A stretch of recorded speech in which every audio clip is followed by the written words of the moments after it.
મહાનગરપાલિકાનું plastic મુક્ત અભિયાન હજુ પણ રાજકોટમાં ભાવેન ઉર્ફે બન્ની ગજરાને વ્યક્તિગત ટીકા ટિપ્પણી કરવા માટે મદદગારી કરનાર આરોપી પિયુષ રાદડિયાની હાલ રાજકોટના મુદ્રમ હોસ્પિટલ ખાતે સારવાર ચાલી રહી છે।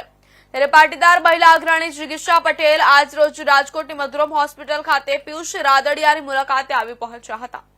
ત્યારે મીડિયા સાથેની વાતચીતમાં જિગીશા પટેલ દ્વારા જણાવવામાં આવ્યું હતું કે પિયુષ રાદડિયા દ્વારા અમારી મદદ કરવામાં આવતા તેના ઉપર કિન્નાખોરી રાખી તેના વિરુદ્ધ એક બાદ એક પોલીસ ફરિયાદ દાખલ કરવામાં આવી રહી છે। પિયુષ રાદડિયા ઉપર અત્યાચાર કરવામાં આવી રહ્યા છે, જેના કારણે તેની તબિયત લથડતા તેની હાલ સારવાર ચાલી રહી છે।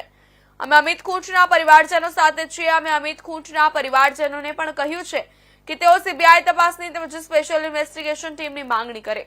અમિત ખૂંટની લાશ જે પ્રકારે રીબડા ખાતેથી મળી આવી હતી તે પણ એક શંકાસ્પદ બાબત છે, કારણ કે જે વ્યક્તિને રીબડા ગામના વ્યક્તિઓ શોધતા હતા તે કઈ રીતે રીબડા ગામ ખાતે જઈને આત્મહત્યા કરી શકે।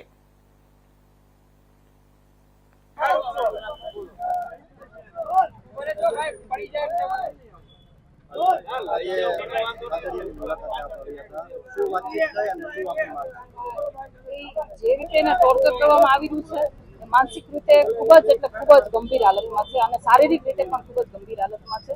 અમે એની ખબર કાઢવા એટલા માટે જ આવ્યા છીએ કે ખોટી રીતે જે કહેવાય ને કે આપણા બંધારણીય જે હક છે એ પણ એને ફોલો કરવા દેવામાં નથી આવ્યા, એટલે ક્યાંક ને ક્યાંક લોકોના હકને પણ દબાવવામાં આવી રહ્યું છે અને એના માટે પોલીસ તંત્ર અત્યારે સમર્થન કરી રહ્યું છે ગુનેગારોને।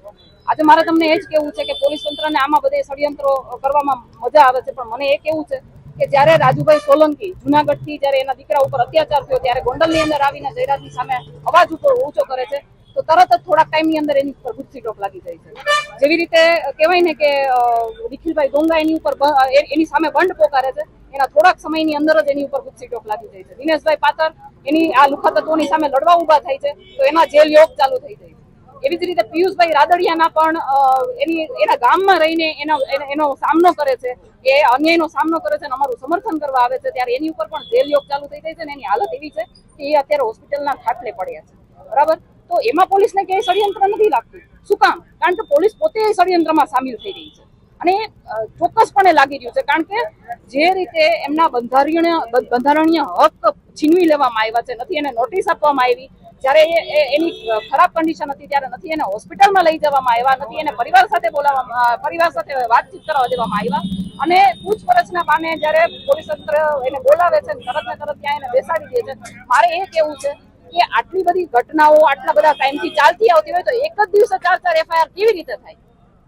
આ બધી એક મોનોપોલી છે કે જે પહેલેથી ચાલતી આવે છે કે આની સામે કોઈ પણ ઊભું થાય, જયરાજ કે ગોંડલ ગણેશની સામે કોઈ પણ ઊભું થાય એને ખોટા કેસમાં ફસાવી એક મોડેસ ઓપરેન્ડી ચલાવવામાં આવી રહી છે અને એ પ્રમાણે પોલીસ તંત્ર પણ એની કામગીરી કરી રહી છે। અમિત ખૂંટ આત્મહત્યા મામલે મારું એટલું જ કેવું છે કે અમિતભાઈ ખૂંટ 2 દિવસ ક્યાં હતા? એ ફરાર હતા। જ્યારે એની ઉપર રેપનો કેસ થયો ત્યારે એ ફરાર હતા। એ ફરાર હતા ત્યારે 2 દિવસ કોની સાથે હતા, એને કોની સાથે વાતચીત કરી છે, કોને મળ્યા છે? અને બીજું મારે એ પણ કેવું છે કે મને એ શંકાસ્પદ લાગે છે કે જે અમિતભાઈ ખૂંટ રીબડાની અંદરથી ભાગતા ફરતા હતા, જે પોલીસ તંત્રથી ભાગતા ફરતા હતા, જે ગામની અંદર પોલીસ તંત્ર એને ગોતતું હતું, એ જ ગામની અંદર આવીને કોઈ આત્મહત્યા કરે, એને પકડાઈ જવાની બીક ના હોય તો આ એક શંકાસ્પદ કેસ લાગી રહ્યો છે। એટલે આમાં પરિવારને સીબીઆઈની માંગણી કરવી જોઈએ અને એ પરિવાર સાથે અમે તનમન બંધી ઉભા છીએ। તમારે કોઈ પણ જાતની અમે પહેલેથી કીધું છે કે અમે એમની સાથે ઉભા છીએ અને મારે હજી રાજકોટની અંદર કાલની તારીખનું અહીંયા કામ છે એ બતાવીને પછી હું ગીર સોમનાથ